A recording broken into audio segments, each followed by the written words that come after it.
Welcome, everyone.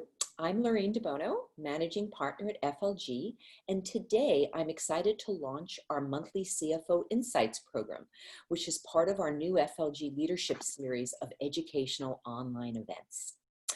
The Insights program will showcase the expertise of our partners at FLG on specific areas of focus.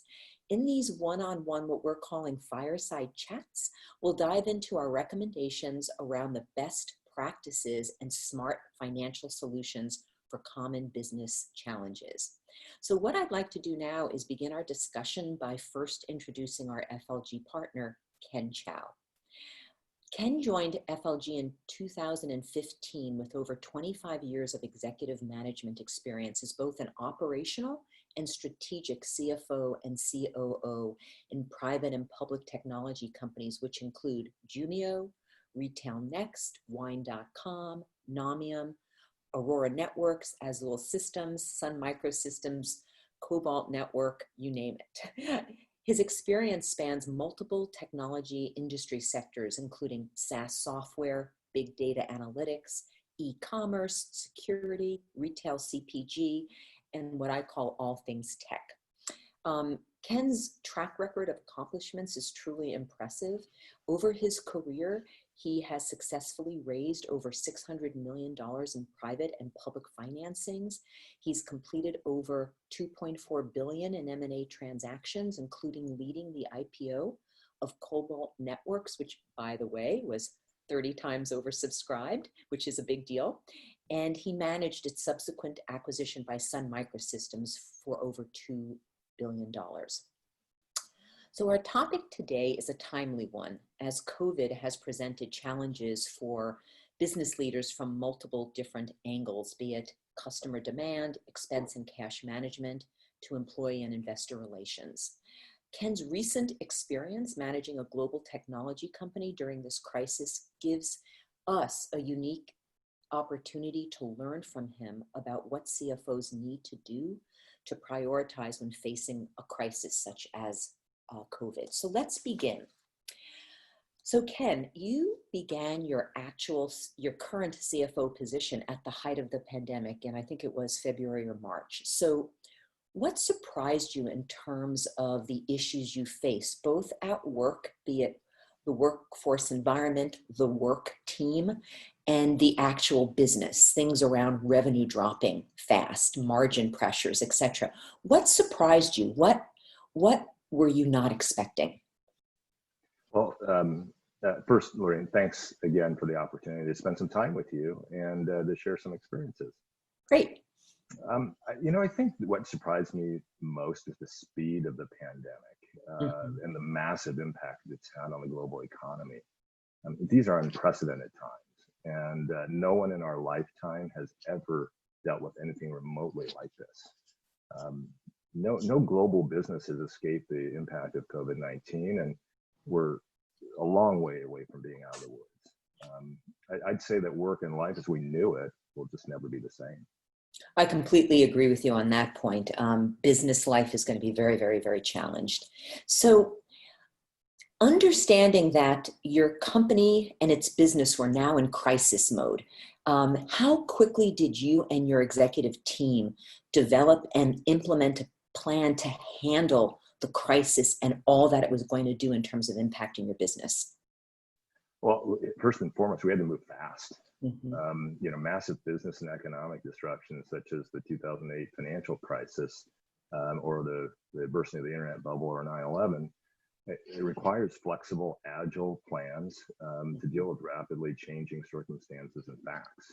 I think this is where a CFO's experience is just so valuable. Totally agree. Recently during this pandemic, the client was working on, we had developed strong contingency plans, both financial and operational. On the financial side, we implemented a contingency plan back in January, which included cost reductions and cash preservation. We executed on that plan as things changed rapidly. And the financial focus was a little bit more straightforward, but speed and moving quickly were certainly the key factors. And so I'd like to sort of take you through that just for a second. Yeah, please. How it moved. in mid-January, the first thing we did was we slowed down discretionary spending and we sort of limited travel to on a as-needed basis. By late January, so just a couple weeks later, we had reprioritized all new headcount. 2 weeks later after that, we cut all travel. Headcount was approved only on an exception basis, and basically, onesie, twosies here that required both my and the CEO's approval. And then by the end of February, we had basically eliminated all discretionary spending, all travel, and we clearly went into cash conservation mode. And I talked to the board and I said, look, I'd like to draw down on our line of credit. So we did that in full and basically stopped all hiring. It sounds as though every week you were in crisis mode, literally on a weekly basis. Yeah, from a financial perspective, there was definitely a roadmap and a set of steps that we sort of very methodically went through, but we just happened to go through them a lot faster than I had experienced in the past. Part of that, we evaluated the PPP program and assessed whether that was something we wanted to pursue or not. And for a number of reasons, we didn't. We didn't. Can you share with us potentially why you did not decide to go forward? Yeah, sure. A lot of our clients at FLG did pursue that. We were in a good financial position, continue to be in a strong financial position, so we didn't feel like we needed it, first and foremost. Secondly, any program, there's always something. There's always some level of accountability and quote unquote some strings attached, which is appropriate, of course, but since we didn't need it, we didn't feel we needed to subject ourselves to that, those requirements. And the last part was we really looked at our ownership structure, and some ownership structures for private companies were more were better fits for the PPP program than others. And so we just decided that we would just because we didn't need to. It really wasn't for you guys. Yeah, we just decided to pass. But as a last resort, and really is, we always think about it as a last resort.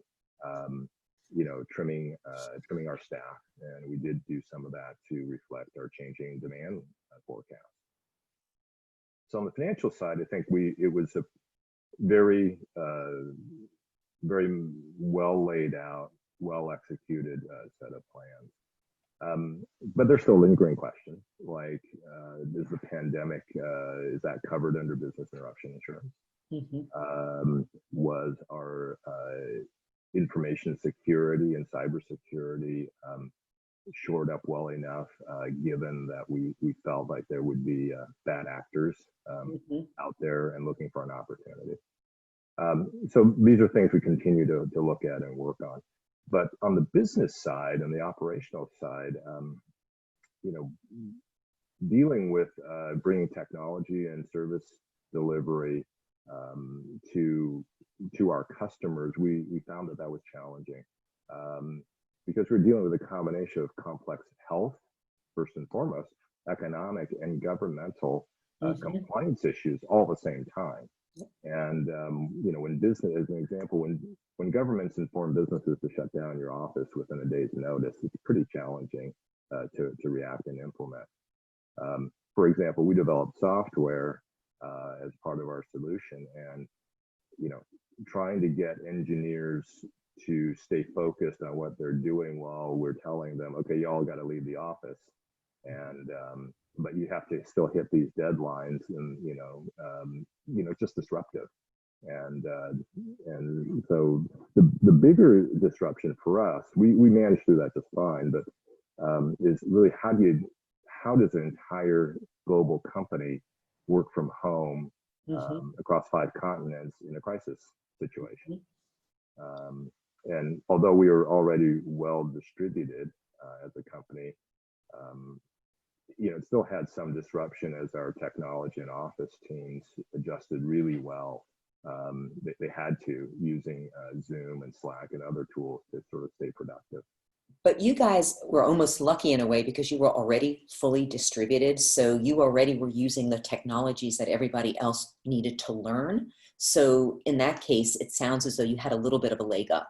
Yeah, we absolutely did we had a head start for sure. Yeah. Where it became more challenging was really with our operational teams that they're full of service centers, and a couple of them were shut down with basically with no warning due to the spread of COVID. The government came in and said, "Okay, you got shut down now." I think it was on a Friday, and by Saturday evening we were shut down. Wow.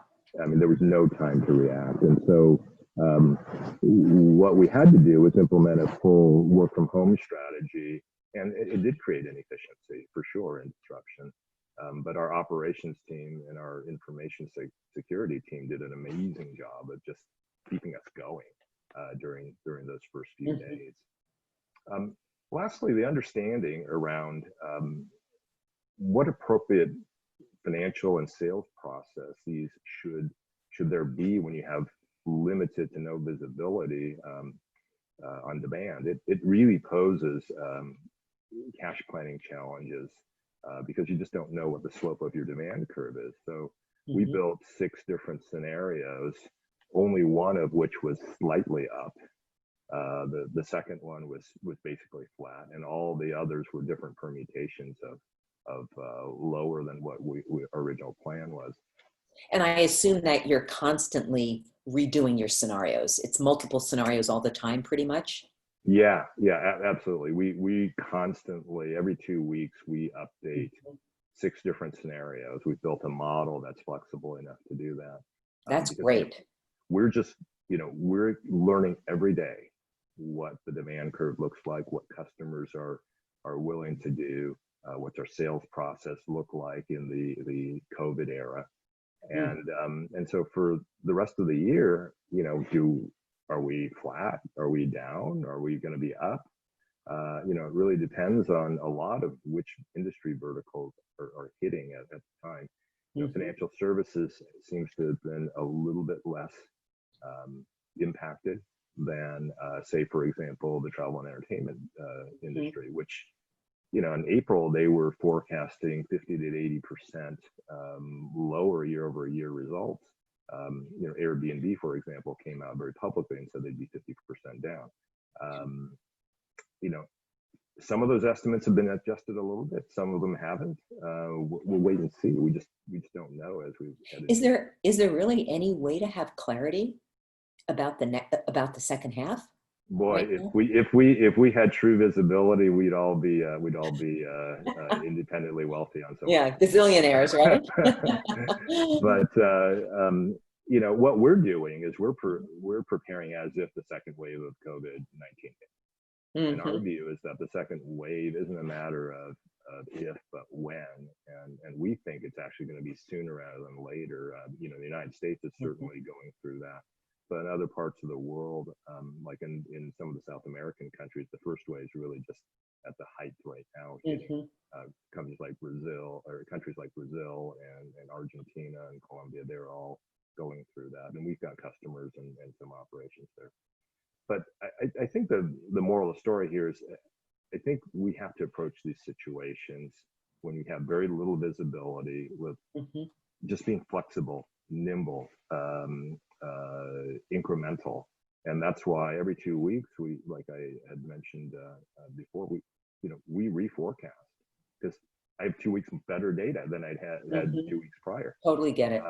And if you do that, and then you overlay the overall global economy and the impact, the unemployment situation, different governmental responses in each country, what you have is a complex set of variables that you've got a scenario plan for. And so we're doing the best we can.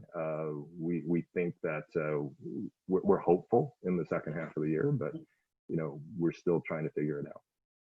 I think, Ken, that you just gave our audience a great walkthrough of what you need to look at and how a great FP&A person is so necessary to a CFO during this process as you're constantly scenario planning. So a great synopsis. Thank you.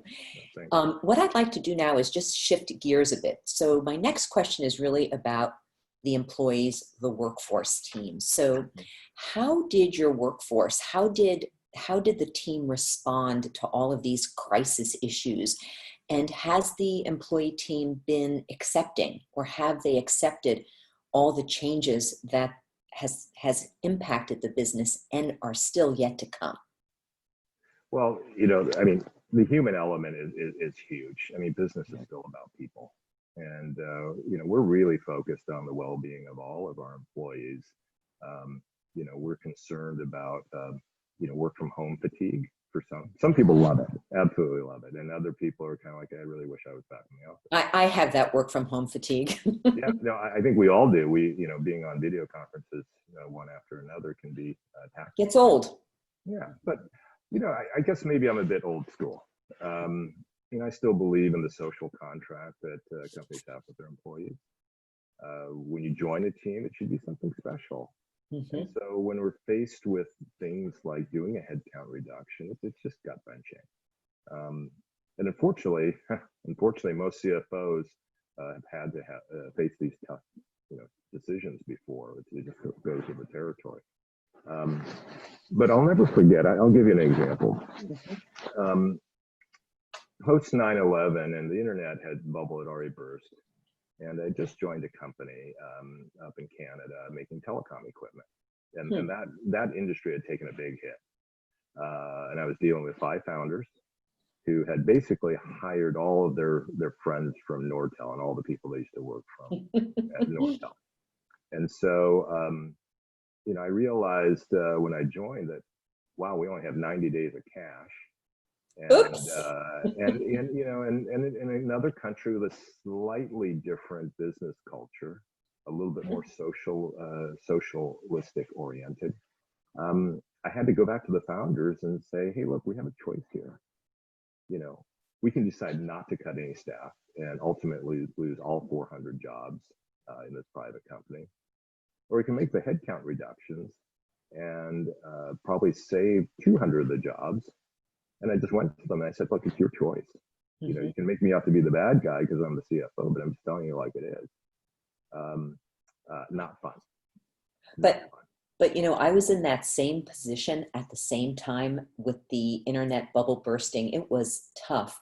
But don't you think at that point, the job of the CFO is to just speak the truth, right? And just lay it all out. The CEO then makes the choice, but that's something that you've got to do. That's your responsibility, right? Yeah, you're absolutely right. And in fact, in that case, we did make the headcount reductions and other cost reductions. We were able to extend our cash horizon long enough to get funding. We raised a big amount of money, 75 million, and that was one of the bigger deals in North America in 2001. We survived, and ultimately the company had a good outcome because we sold the company ultimately for $400 million. Mm-hmm. So it was the right decision. It was a hard decision and an unpopular decision for sure. Sure. But I think those things you don't take lightly when you're dealing with people. And as it relates more recently here to the pandemic, the work from home element has been the critical factor. We had to assess what the company and government programs would be or whether any were available. We had to be really clear about our assumptions. We've told people like, we don't know when we're going to come back to the office. Mm-hmm. And our philosophy has been, we're going to be sort of followers versus being cutting edge on this. Because what do you mean by that? We're going to learn from what other companies are doing, and it's all over the map. Some companies are saying, we'll see you in 2021. Mm-hmm. Others are already starting to come back into the office in a limited way, and so it begs the questions, do our employees come back and return to an office environment to work? What does parameters look like? What role does government guidance and compliance play in that scenario? So we implemented our strategy to work from home, and in some locations it proved to be more difficult than others. We have some locations where employees have already returned to the office, but in each scenario, in each location, we had to establish parameters and put in place to protect the well-being of our employees, whether it be temperature testing, split shifts in a service center environment. deep cleaning after shifts, social distancing. How do you have a meeting? Do you sit there and, away from each other and do Zoom from across the room? I mean, there's all sorts of questions that in some cases we figured out. In other cases we're sort of doing a little bit of trial and error. And do you have a planning committee then at your current company where someone is taking the lead on all the protocols that have to be followed in the different offices that you have? Yeah, we do have a committee headed up by our head of people and culture, Makes sense. with our legal team involved, Mhm.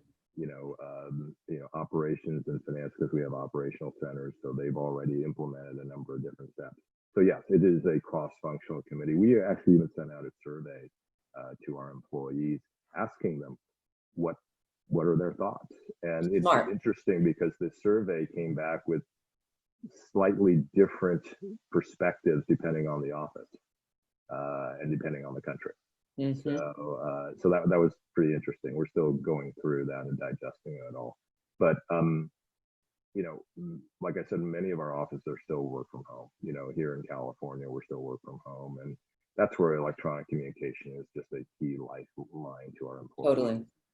Everything from virtual team meetings, video messages from executives. So rather than sending out email, we do video messages. Zoom calls have become the new norm, a normal way of working. And the fatigue from working from home will have some impact that I think we just don't understand yet. And I feel it on certain days as well. I could not agree with you more. I know for myself, Zoom meetings get old, I'm just saying. But it'll be interesting to see because I think parents with small children at home, it's been tough. I think engineers that are used to that culture of inclusion and hanging out at the office and all that that office environment brings is important to certain people. So it'll be interesting to see how it plays out for sure. Yeah, we just don't know yet, but Yeah. we'll learn a lot. Yeah. So, in your opinion, so this is again your perspective, would you say then that your current business has adapted to these changes, like working from home and understanding that video technologies and electronic technologies are really what needs to be done to get the business done? Would you say people are at the company are definitely on board? Oh, absolutely. I mean, look, we didn't have a choice. Mhm. And we had to do that to ensure that we stayed strong. And so I think in situations like this, to some degree, it's about survival. Whether in business or in life, it requires us to change and adapt. Totally And agree. that's why flexibility and agility are such important attributes of not only successful organizations, but just as human beings. Over the history of mankind, humans have adapted generally pretty well, and we're going to continue to have to do that. As the pandemic has taken hold, we really had to pivot and face those challenges head on. At the end of March, we weren't sure what the demand situation looked like. We didn't know if customers were going to even do contracts and demand had fallen off. So I think it took a lot of commitment by everyone working 15, 18 hours a day, every day of the week. The running joke amongst everybody was, what day is it? Is it Sunday? Is it Wednesday? Is it Tuesday? We because it all blurred together. Totally get that. I mean, I definitely felt it. And somebody asked me in my operations team, hey, Ken, do you ever sleep? And I said, well, what do you mean?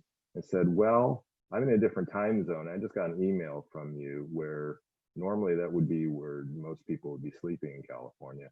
And then next thing I know, 2 hours later, you're on a live video with the team. And then I'm sleeping and I see all these messages. And I said, look, in times of crisis, leaders, they may get to doze, but we never get to close. And Love it. Love it. and so we saw this as really a moment of truth. It's really what you're made of. And crises really do reveal what type of team you have, what type of organization you're a part of. And I'm just really proud of the teamwork and the collaboration, the camaraderie that everyone exhibited during the most difficult of times. super impressed with the resiliency of the employees and the management team. It's just been an amazing experience in the face of a lot of adversity.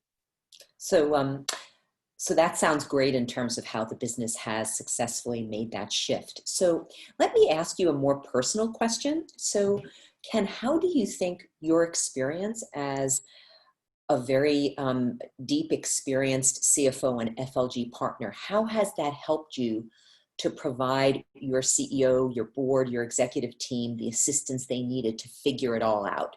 In other words, what did you bring to the table? What did you think you brought to the table, and how successful do you think you have been?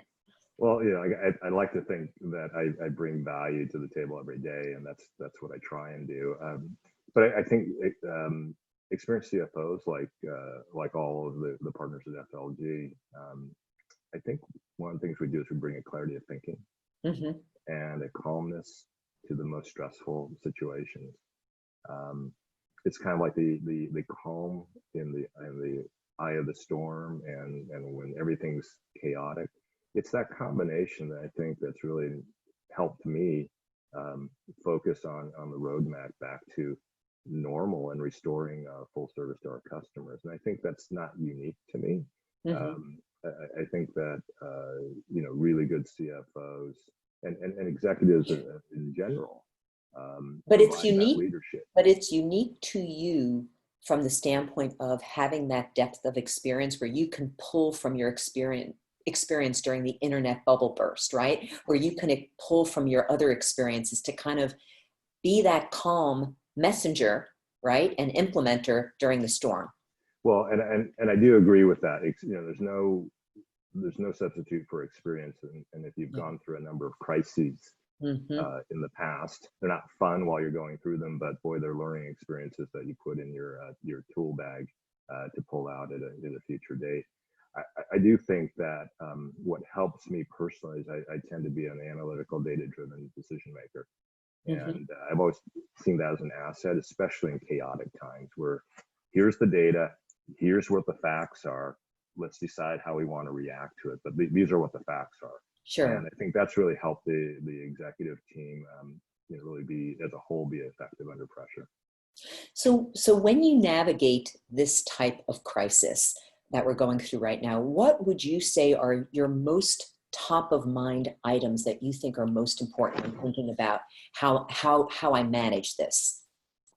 Wow, the top items are just there's so many to think about in situations. But I know you have a few top ones. I do. I do. Let me think about this here for a second. I think part of it is that we have to simplify things as much as possible in times of crises and really narrow priorities. I'd like to think we should do that all the time. Easier said than done, but I think in a time of crisis, you really have to get focused in on the priorities. And so the three that come to mind for me are demand visibility, cash management, really people. Okay. The most important bullseyes to focus on. So tell us more about each one, if you can. Okay. Yeah.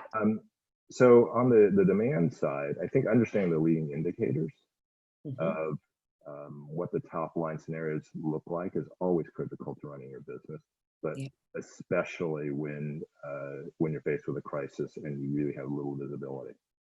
Are customers pushing back on pricing and terms, or competitors aggressively targeting your customers? Are customers just hunkering down and just trying to weather the storm? These are things you don't know because every customer may be different. The landscape may change from week to week. Absolutely.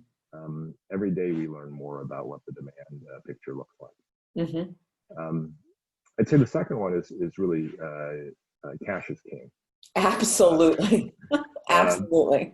Given the uncertainty of customers. No one would question you on that. Yeah, no, I don't think so. Whether it be a board or any other executive team member, CFOs are constantly thinking about cash. It represents how much time you have to get the business back on track and fully healthy. It's the key component to surviving business disruption. During the financial crisis, I'll never forget. I had to assess and review every cash and cash equivalent position, Mm, line by line, that's a for killer. our board. I never in my wildest dreams ever thought I'd ever have to do that. I literally Not for a walked board. through, not for a board. And, we had $50 million in cash or something of that nature. And I'd always thought that cash and cash equivalents were safe. Well, I learned that I always thought that the Goldman Sachs bond fund would be safe. And as we all learned during that period of time, a cash equivalent wasn't really cash. The good thing is that our portfolio was really, really solid, and we never lost. We ultimately didn't have any losses out of that experience. But it just taught me cash is everything going through a big crisis. Lastly, and probably most importantly, is focusing on people and being compassionate and caring. Showing you care is as a leader, I think you have a responsibility for all the well-being of all your employees. And when you show you care, it means something. People can tell, and your actions have profound effects on people. When we were contemplating, trimming some of our staff, what does that mean to those employees and their families in the face of 20% unemployment? Are they going to be able to survive or eat? Those are things that I think, again, back to the social contract and trying to be as caring and ethical as possible, you think about. And, here's a good example. The dramatic unemployment increases from the pandemic have resulted in a huge increase in food assistance needs at the largest food bank here in the Bay Area. That their demand has increased 80%, and it's about to go over 100%. It's quite shocking, actually. It's heartbreaking. Yes. And so I think in those kinds of situations, the old Maslow's hierarchy of needs definitely takes over. Hey, do I have a place to live? Do I have something to eat? And I think those things, you go back to the very basic human elements. And so as leaders and executives, we all have a responsibility to understand and care. And what does that job mean to somebody who's less fortunate and may not have as many job prospects? There are many other issues caused by this pandemic, but those are the ones I think about all the time. So I think for our audience, the three focuses of demand visibility, cash management, and people management are absolutely right on as the three most important things to really observe and watch out for during a crisis like this. So could not agree with you more, Ken. Before we close, Ken, what other additional advice can you give to our audience today, to a sitting CFO who might be grappling with the same set of issues that you have been? What advice? Any further advice you would give them? I'd probably leave our audience with just a couple of key thoughts here. In chaotic, crazy times like we're living in now, I think one of the things is I try and stay calm and just there's enough excitement, emotion, and a lot of other distractions and disruptions. Just try and stay calm. I think that enables one to stay focused. And people look at the CFO, when things aren't going as well as they want, they look at the CFO for clues. They got to stay strong. Absolutely. Stay dedicated, and most importantly, stay compassionate. Be empathetic. I think that true leadership always shines in these difficult times.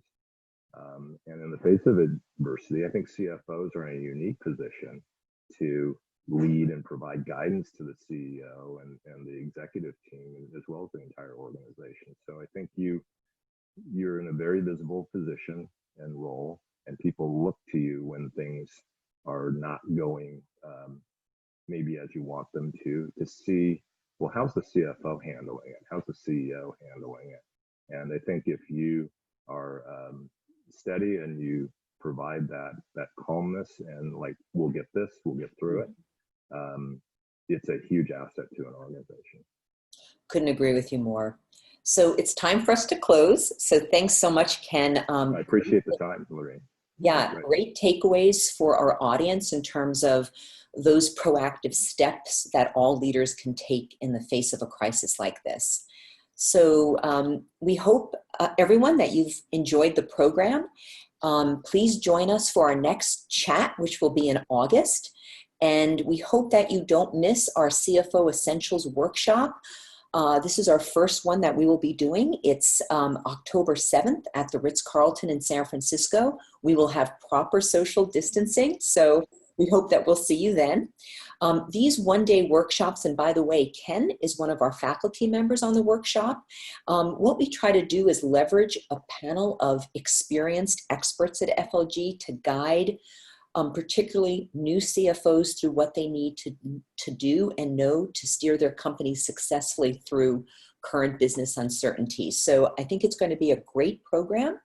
Please visit our calendar of leadership series events on flgpartners.com. You'll be able to register for the workshop there. And we're really hopeful that we get to see everyone live in October. Thank you so much for joining us. Bye. Bye-bye.